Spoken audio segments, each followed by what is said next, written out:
रात का करीब 1 बजा था। कड़ाके की ठंड थी। मैं जल्द से जल्द अपने घर पहुंच जाना चाहता था। अचानक मेरी नजर सड़क के किनारे फुटपाथ पे गई। एक वृद्धा हाथों को आंखों पे रखकर दूर कहीं देख रही थी, जैसे किसी के आने की राह तक रही थी। मैं खुद को उसके करीब जाने से रोक नहीं पाया। मैंने पास जाकर आहिस्ता से कहा, माँ जी। वृद्धा ने चेहरा उठाकर कहा, आ गया बेटे, सवेरे से तेरी राह तकती हुई यहाँ बैठी हूँ।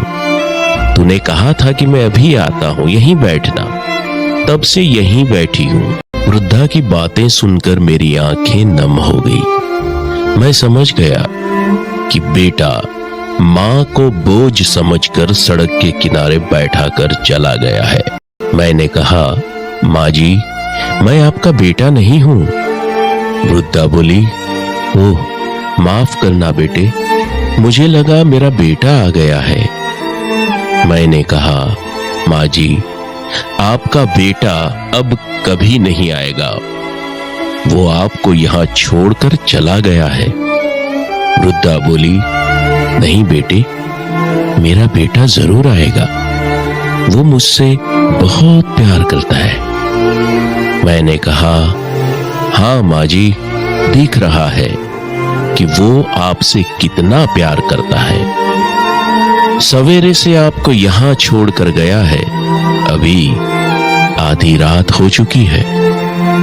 उसे आपकी चिंता होती तो अब तक आप उसके साथ होती।